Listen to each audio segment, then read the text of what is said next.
알아두면 쓸데많은 삼국지 이야기. 13번째 이야기. 아버님의 원수인 유표를 치는데 따라 나서겠습니다.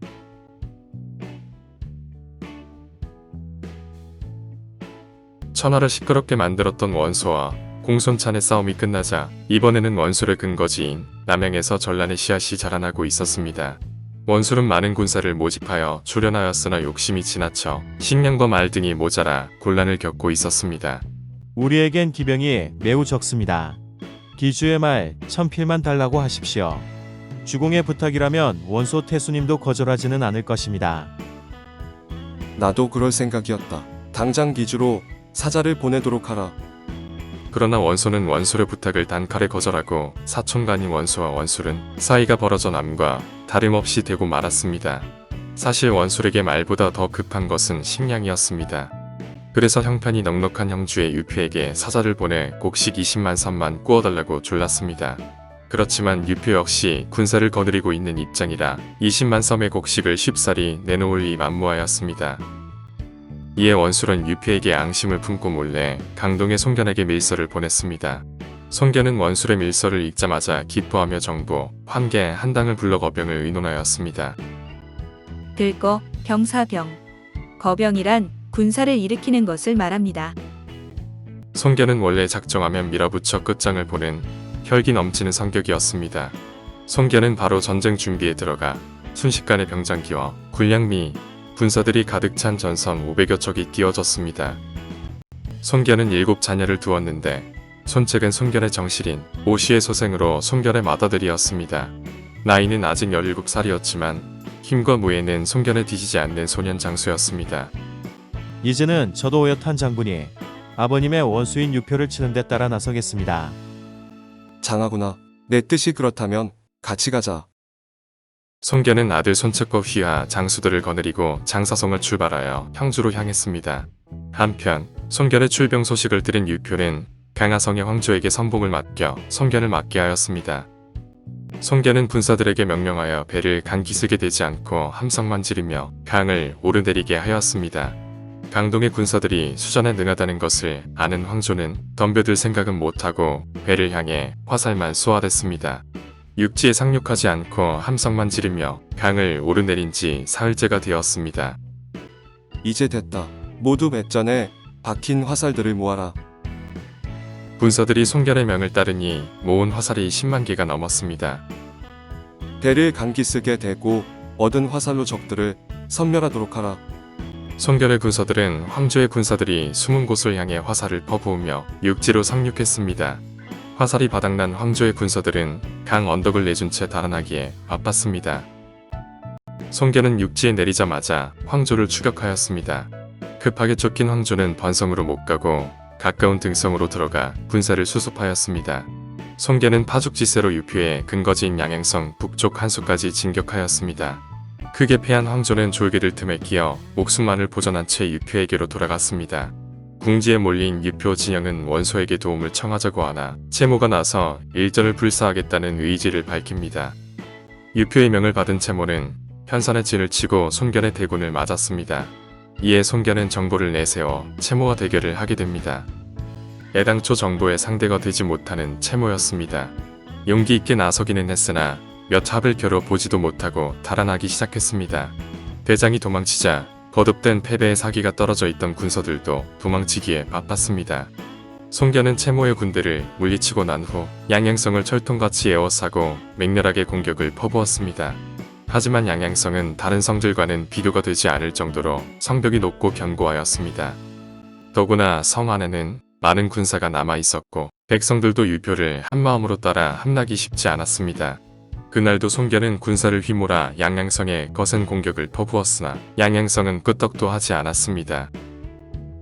천문을 보니 장성 하나가 송견의 진영으로 떨어지고 있었습니다. 이것은 송견의 진영에 흉한 조짐이 일어나는 것을 일러주는 것입니다.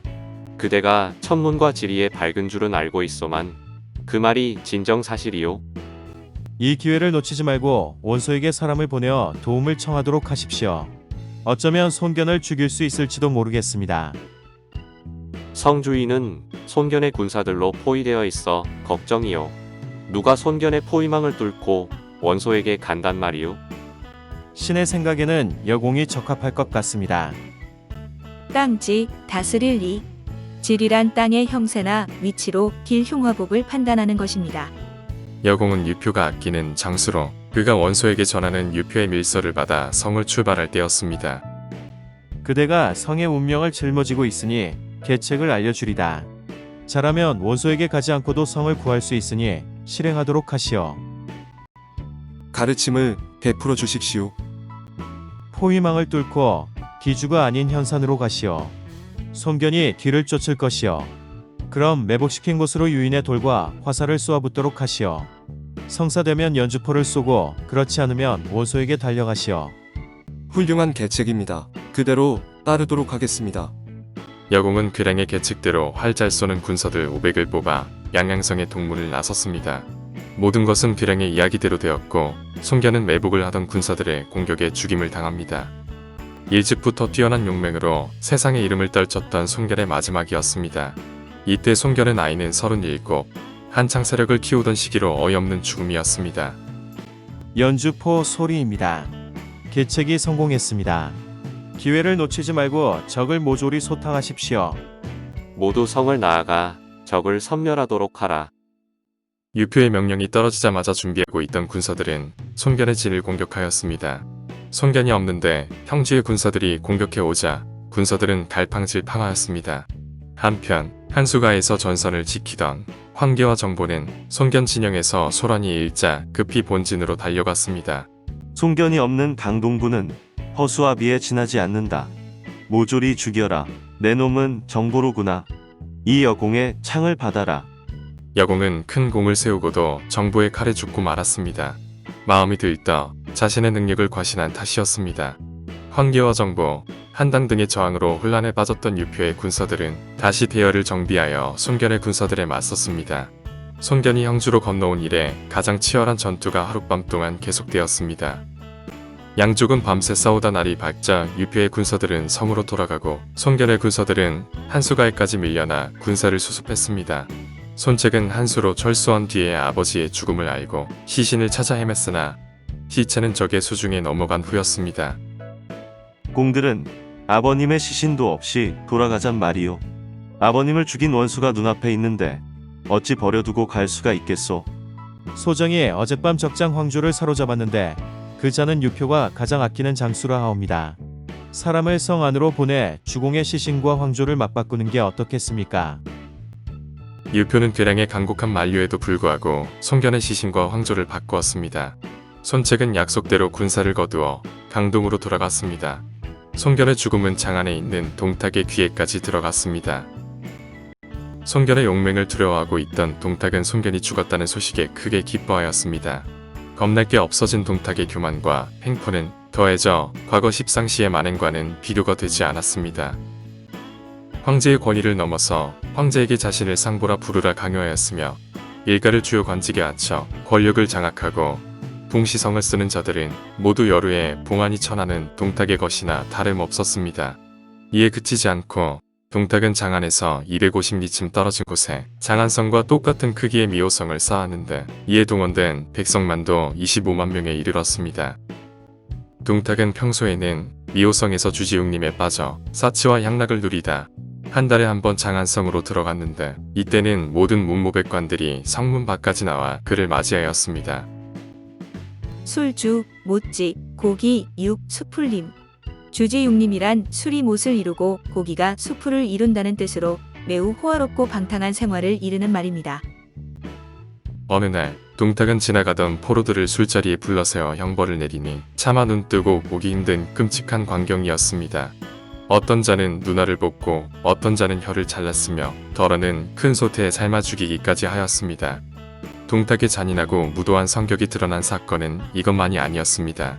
대신들을 모아놓은 자리에서 한 사람을 일부러 지목하여 목을 벤 후 모두에게 보여 대신들을 겁을 주기도 하였던 것입니다. 천자가 타는 수레. 동탁이 장안으로 도읍을 옮기자 장안에 지진이 일어났습니다. 동탁은 채옹에게 왜 이런 불길한 일이 일어나는지를 물어보았습니다. 채옹은 동탁이 푸른 덮개에 일반 수레를 타고 있어 지진이 일어났다며 천자나 황태자가 타는 금꽃으로 장식한 수레를 타도록 권하였습니다. 동탁은 채옹의 말에 따랐고 사람들은 이것을 간신히 타는 수레라며 반마거라 불렀습니다. 14번째 이야기. 불쌍한 저를 하루라도 빨리 이곳에서 구해주세요로 이어집니다.